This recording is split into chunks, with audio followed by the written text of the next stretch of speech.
بسم اللہ الرحمن الرحیم نحمدہ ونصلی علی رسولہ الکریم والحمد للہ رب العالمین۔ باب الرؤیا وما یتعلق بہا، خواب اور جو چیزیں اس سے متعلق ہیں ان کا بیان۔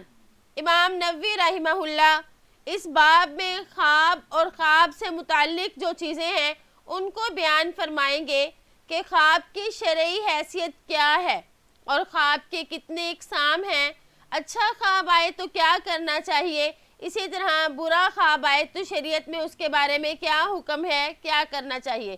تو ان تمام باتوں کا بیان ہوگا باب الرؤیا میں۔ قال اللہ تعالی وَمِنْ آیَاتِهِ مَنَامُكُمْ بِاللَّيْلِ وَالنَّهَارِ، اللہ جل شانہ کا ارشاد ہے اللہ کی قدرت کی نشانیوں میں سے تمہارا رات اور دن میں سونا بھی ہے۔ یعنی انسان جب سوتا ہے تو اس سونے کی وجہ سے اس کا شعور اور اس کے حواس ختم ہو جاتے ہیں، تو وہ ایک میت کی طرح ہو جاتا ہے، اور جب وہ بیدار ہوتا ہے تو اس کے شعور اور اس کے حواس دوبارہ بحال ہو جاتے ہیں، گویا کہ اللہ نے اس کو مردہ ہونے کے بعد دوبارہ زندگی دی، اور اللہ ہر چیز پر قادر ہے، تو اس میں بھی اللہ کی ایک نشانی ہے۔ اور دوسرا یہ کہ سونے وقت ہی خواب آتے ہیں، تو اس لیے اس کا تعلق باب الرؤیا سے بھی ہو گیا۔ وعن ابی ہریرہ رضی اللہ عنہ قال سمعت رسول اللہ صلی اللہ علیہ وسلم، حضرت ابو ہریرہ رضی اللہ عنہ سے روایت ہے کہ میں نے آپ صلی اللہ علیہ وسلم کو سنا، لم يبق من النبوة إلا المبشرات قالوا وما المبشرات قال الرؤيا الصالحة رواہ البخاری، کہ نبوت کے حصوں میں سے مبشرات باقی رہ گئے ہیں۔ صحابہ اکرام نے پوچھا کہ مبشرات سے کیا مراد ہے؟ آپ صلی اللہ علیہ وسلم نے ارشاد فرمایا اچھے خواب۔ تو اس میں آپ نے فرمایا کہ مبشرات باقی رہ گئے ہیں۔ مبشرات کا مطلب ہے خوشخبری، تو خواب مومن مرد اور مومن عورت دونوں کے حق میں بشارت ہے۔ وحی کے ختم اور خواب کے باقی رہنے کا مطلب یہ ہے کہ آپ صلی اللہ علیہ وسلم نے ارشاد فرمایا کہ میری وفات سے وحی کا سلسلہ جس سے آئندہ ہونے والے امور کا علم ہوتا تھا وہ تو ختم ہو گیا، البتہ اللہ جل شانہ سچے خواب کے ذریعے سے آئندہ ہونے والی بات کا علم دیتے رہیں گے۔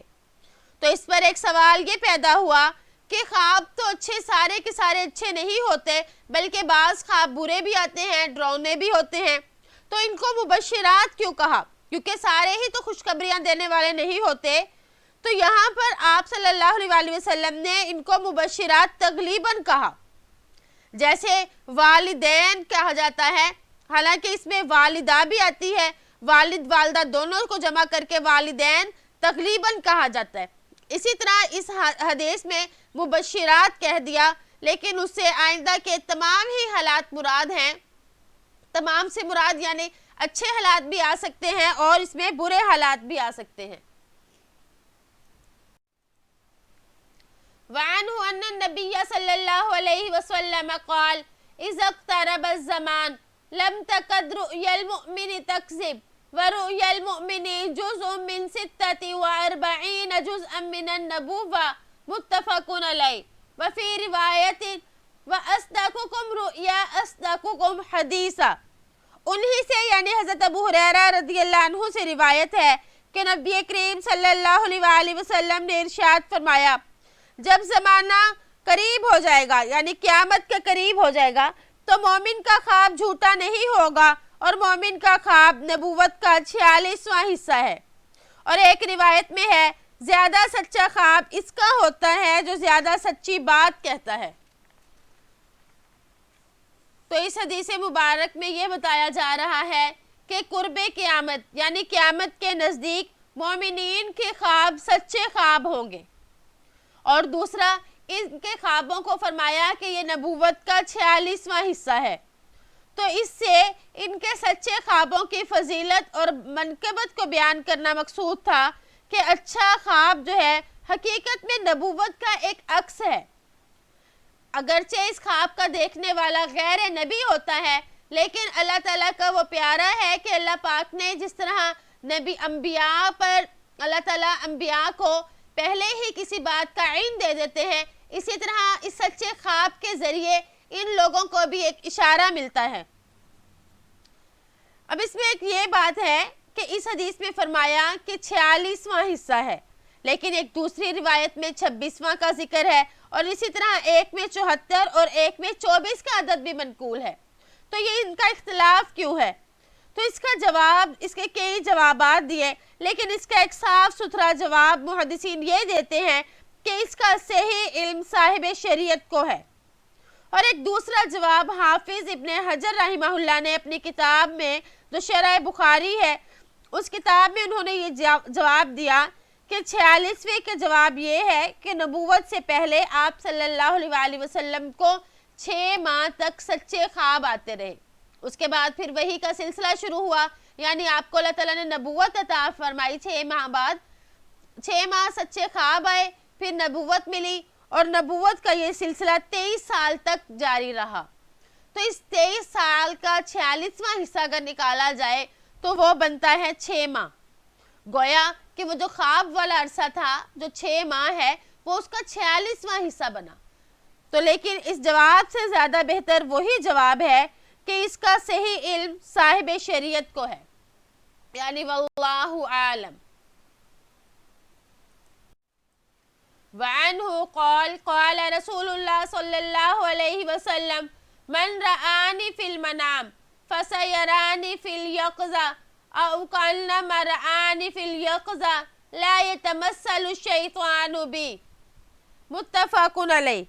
انہی سے یعنی حضرت ابو ہریرہ رضی اللہ عنہ سے روایت ہے کہ نبی کریم صلی اللہ علیہ وسلم نے ارشاد فرمایا، جس نے مجھے خواب میں دیکھا وہ عنقریب مجھے حالت بیداری میں دیکھے گا، یا یہ فرمایا گویا کہ اس نے مجھے بیداری میں دیکھا، اس لیے کہ شیطان میری صورت اختیار نہیں کر سکتا۔ یتمثلو کا مطلب مشابہ ہونا یا صورت اختیار کرنا۔ تو اس حدیث میں آپ صلی اللہ علیہ وسلم یہ بتا رہے ہیں کہ جس نے آپ صلی اللہ علیہ وسلم کو خواب میں دیکھا تو اس نے در حقیقت آپ ہی کو دیکھا۔ تو اس میں راوی کو شک ہے کہ آپ نے کون سی بات ارشاد فرمائی، یہ کہ اس نے مجھے بیداری میں دیکھا، یا یہ کہ وہ مجھے عنقریب دیکھ لے گا۔ عنقریب دیکھ لے گا سے مراد یہ ہے کہ وہ مجھے مرنے کے بعد یعنی جنت میں انشاءاللہ دیکھ لے گا۔ اگر یہ بات ہے کہ مجھے خواب میں دیکھنے والا قیامت کے دن جو ہے کہ مجھے دیکھے گا، تو مطلب کہ قیامت کے دن بھی وہ اللہ تعالیٰ اس کو یہ شرف عطا فرمائیں گے کہ اس کو آپ صلی اللہ علیہ وسلم کی زیارت عطا فرمائیں گے، تو اس سے اس کے مومن ہونے کی دلیل ہوگی۔ اگر یہ مطلب ہے کہ اس نے مجھے بیداری میں دیکھا یعنی مجھے کو دیکھا، تو پھر تو اس کا مفہوم واضح ہے۔ انبیاء علیہ السلام کو خواب میں دیکھنا یہ صلح، تقوی، کمال مرتبہ اور فلاح کی علامت ہے، اور آپ صلی اللہ علیہ وسلم کو خواب میں دیکھنا اسلام پر موت اور آخرت میں ملاقات اور زیارت کی علامت ہے۔ ابن حجر رحمہ اللہ فرماتے ہیں کہ جو خواب میں دیکھے گا مرنے کے بعد اسے خصوصی ملاقات اور زیارت کا شرف بھی ملے گا، اور آپ صلی اللہ علیہ وسلم کی زیارت قیامت میں شفاعت اور سفارش کی علامت ہے۔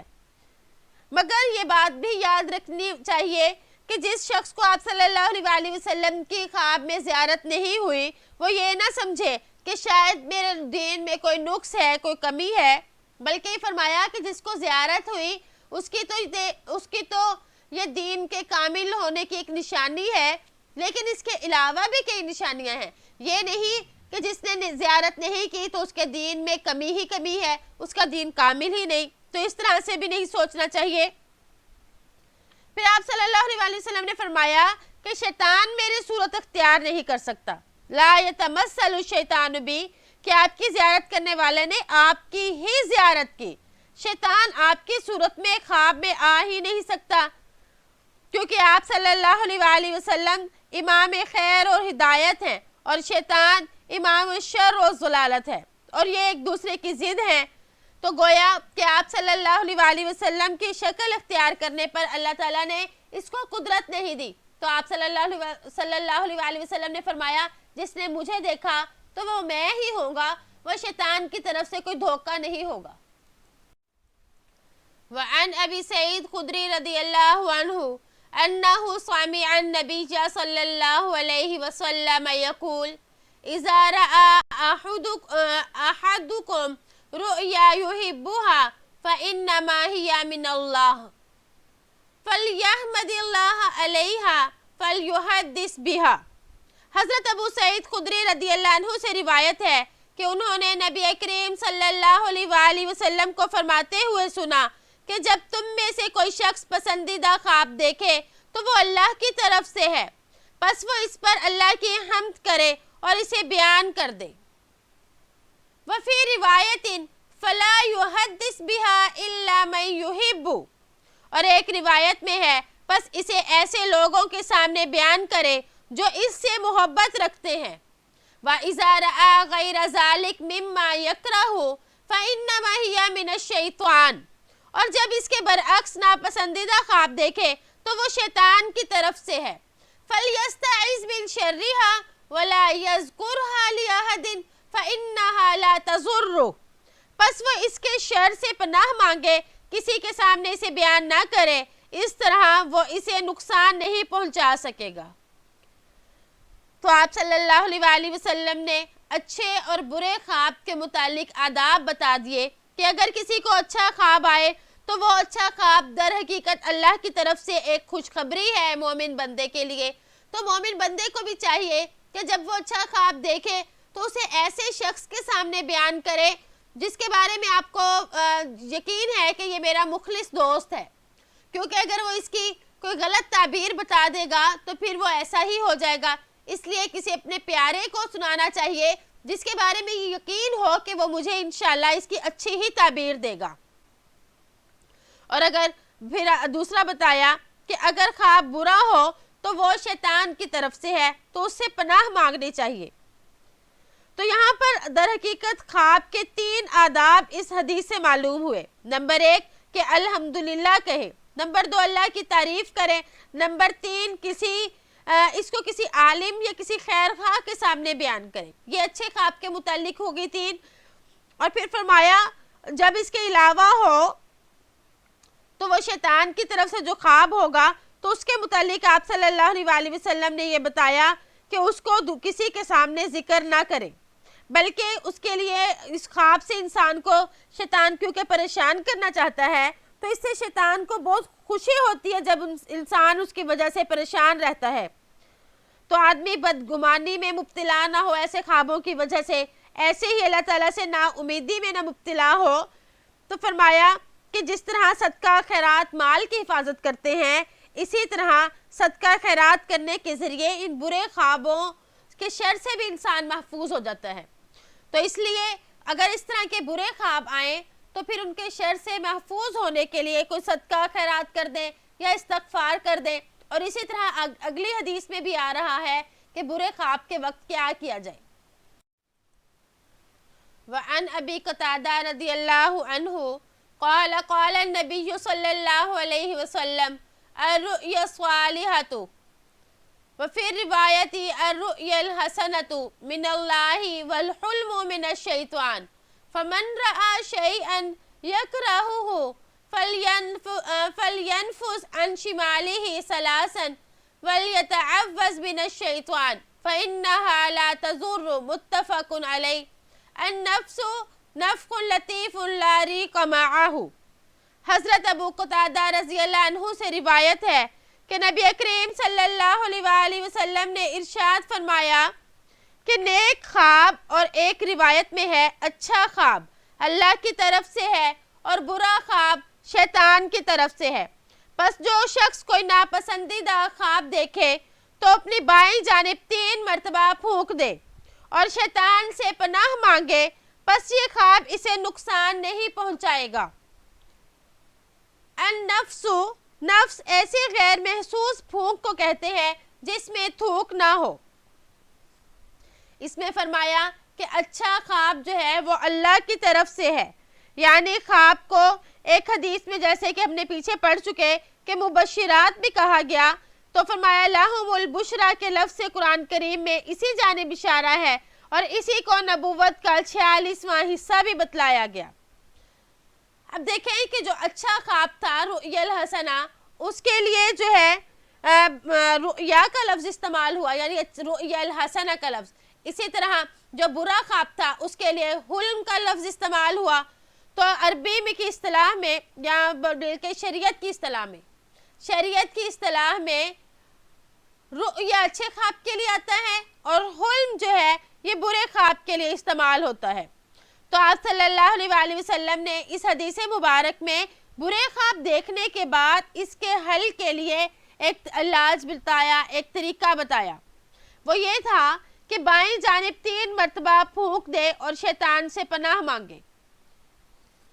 تو اسی طرح حافظ ابن حجر رحمہ اللہ فرماتے ہیں کہ برے خواب دیکھے تو اس کے آداب ہیں، پھر ان سب کو جمع کیا۔ نمبر 1 اللہ سے پناہ مانگے، مثلا اعوذ باللہ من الشیطان الرجیم پڑھ لے، پھر کسی سے اس خواب کو بیان نہ کرے، اور تیسرا یہ کہ بائیں طرف تھتکار دے۔ نمبر 4 کروٹ بدل دے۔ نمبر 5 اٹھ کر نماز پڑھ لے۔ نمبر 6 1 مرتبہ آیت الکرسی پڑھ لے۔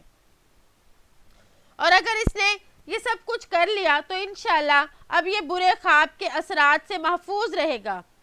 اور اسی طرح ابراہیم نقی رحمہ اللہ یہ فرماتے ہیں کہ اگر برا خواب دیکھے تو یہ دعا پڑھ لے اعوذ بما اعاذت بہ ملائکۃ اللہ ورسولہ من شر ھذہ ان یصیبنی فیما اکرہ فی دینی و دنیایا، یعنی اس خواب کی تکلیف وغیرہ امور سے پناہ مانگتا ہوں جیسے فرشتوں اور اس کے رسول نے اللہ سے پناہ مانگی ہے۔ تو بہرحال اس حدیث میں جو طریقہ بتایا گیا وہ یہ تھا کہ بائیں طرف اس کو تھتکار دیا جائے، اور اس سے پہلے پچھلی حدیث میں یہ بتایا گیا تھا کہ شیطان سے پناہ مانگے، اور دوسرا یہ کہ اس خواب کو کسی سے بیان نہ کرے۔ تو ایک دیکھیں آپ صلی اللہ علیہ وآلہ وسلم کس قدر شفیق ہیں کہ ہمیں ہر چیز کے بارے میں علم دیا، یہاں تک کہ ہمیں خوابوں کے بارے میں بھی بتایا کہ اچھا خواب آئے تو کیا کرنا چاہیے، برا خواب آئے تو کیا کرنا چاہیے، یہ اچھے اور برے خواب کس وجہ سے ہوتے ہیں، تو ہمیں ان سب چیزوں کے بارے میں بھی سکھایا۔ وعن جابر رضی اللہ عنہ عن رسول اللہ صلی اللہ علیہ وسلم قال، حضرت جابر رضی اللہ تعالیٰ عنہ سے روایت ہے کہ رسول اللہ صلی اللہ علیہ وآلہ وسلم نے ارشاد فرمایا اذا رأى احدكم الرؤيا يكرهها فليبصق عن يساره ثلاثا وليستعذ بالله من الشيطان ثلاثا وليتحول عن جنبه الذي كان عليه، کہ جب تم میں سے کوئی شخص ناپسندیدہ خواب دیکھے تو اپنی بائیں جانب 3 مرتبہ پھونک دے، 3 مرتبہ اللہ کی بارگاہ میں شیطان سے پناہ مانگے اور اپنے اس پہلو کو بدل لے جس پر وہ پہلے تھا۔ فَلْيَسْبُقْ عَنْ يَسَارِهِ، فَلْيَبْصُقْ، تو بائیں جانب 3 مرتبہ پھونک مارے، تو اس میں تھوکنے کے لیے فَلْيَبْصُقْ کا لفظ استعمال ہوا، اس سے پہلے روایت میں فَلْيَنْفُسْ کا لفظ تھا۔ تو دونوں میں کیا فرق ہے؟ تو علماء یہ فرماتے ہیں کہ یبسک ایسا تھوکنے کو کہتے ہیں کہ منہ کے اندر سے تھوک نکلے، اسی طرح کچھ حلق میں بھی رہے اور معمولی سا باہر بھی آ جائے۔ تو اس میں فَلْيَنْفُسْ میں ایسی پھونک ہوتی ہے جس میں صرف پھونک ہو اور تھوک شامل نہ ہو۔ تو یہ دونوں لفظ استعمال کیے کہ حالات کے اعتبار سے دونوں حدیثوں پر عمل کیا جا سکتا ہے۔ پھر فرمایا وَيَتَحَوَّلُ عَنْ جَنْبِهِ، یعنی اپنے پہلو کو بدل لے۔ تو اس کے بارے میں علماء یہ فرماتے ہیں کہ خواب کے اثرات اور کیفیت میں تغیر اور تبدیلی کے لیے کروٹ اور پہلو کا بدل لینا بہت ہی زیادہ مؤثر ہے، یعنی یہ بہت زیادہ اثر انداز ہے۔ وعن ابی الاسقى واصل بن اسقى رضی اللہ عنہ قال قال رسول اللہ صلی اللہ علیہ وسلم ان من اعظم الفرا ان يدعي الرجل الى غير ابي او يري عينه ما لا ترى او يقول على رسول اللہ صلی اللہ علیہ وسلم ما لم يقل، رواہ البخاری۔ حضرت ابو اسقى واصلہ بن اسقى رضی اللہ عنہ سے روایت ہے کہ نبی کریم صلی اللہ علیہ وآلہ وسلم نے ارشاد فرمایا بلا شبہ سب سے بڑا بہتان یہ ہے کہ آدمی اپنے باپ کے علاوہ کسی اور کی طرف اپنی نسبت کرے یا اپنی آنکھوں کو وہ دکھائے جو اس نے نہیں دیکھا، یا نبی کریم صلی اللہ علیہ وسلم کی طرف ایسی بات منسوب کرے جو آپ نے ارشاد نہیں فرمائی۔ تو اس میں آپ صلی اللہ علیہ وسلم نے بڑے جھوٹ، بڑے افتراء کے بارے میں بتایا کہ ان بڑے جھوٹ اور بڑے افتراء میں سے ایک یہ ہے کہ آدمی اپنے باپ کے علاوہ کسی اور کی طرف اپنے آپ کو منسوب کرے، مطلب یہ کہ اپنے والد کو چھوڑ کر کسی دوسرے کی طرف اپنے آپ کو منسوب کرے تو یہ حرام ہے اور کبیرہ گناہ ہے۔ اس میں نسب ضائع ہونا ہوتا ہے اور بہت سی خرابیاں اس کی وجہ سے جنم لیتی ہیں۔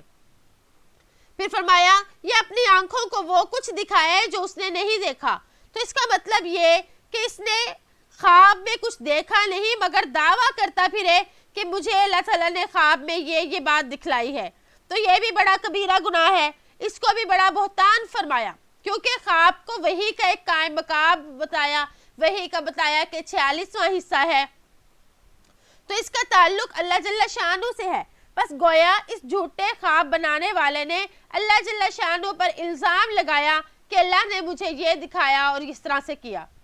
پھر تیسرا فرمایا کہ آپ کے ذمہ ایسی بات کہے جو آپ نے ارشاد نہیں فرمائی، یعنی کوئی جھوٹی حدیث کو بیان کرے اور جھوٹی حدیث بنا کر آپ صلی اللہ علیہ وسلم کی طرف منسوب کرے تو اس سے گمراہی پھیلتی ہے اور آپ کی پاکیزہ شخصیت داغدار ہوتی ہے، اس لیے اس بڑے گھناؤنے جرم سے اجتناب کرنا ضروری ہے۔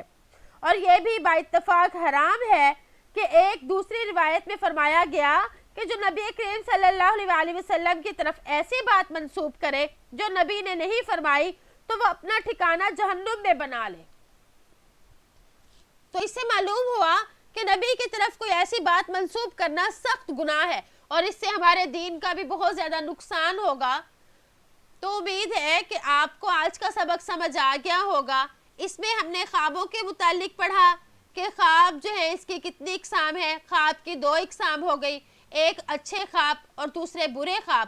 اچھے خواب اللہ تعالیٰ کی طرف سے بشارتیں ہیں مومنین کے لیے، اور جو برے اور ڈراؤنے خواب ہوتے ہیں وہ بعض اوقات شیطان کی وجہ سے آتے ہیں۔ اور تیسرا یہ کہ آپ صلی اللہ علیہ وسلم اگر کسی کے خواب میں آئیں تو وہ خود آپ صلی اللہ علیہ وسلم ہی ہوتے ہیں، یعنی دیکھنے والے نے آپ صلی اللہ علیہ وسلم کا ہی دیدار کیا، اس میں شیطان کو کوئی عمل دخل نہیں، شیطان آپ صلی اللہ علیہ وسلم کی شکل و صورت کو اختیار نہیں کر سکتا۔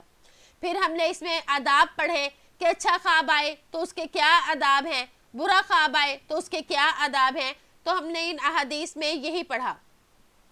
اللہ تعالیٰ سے دعا ہے کہ ہم نے جو پڑھا اللہ تعالیٰ ہمیں اس پر عمل کرنے کی توفیق عطا فرمائے۔ السلام علیکم ورحمۃ اللہ وبرکاتہ۔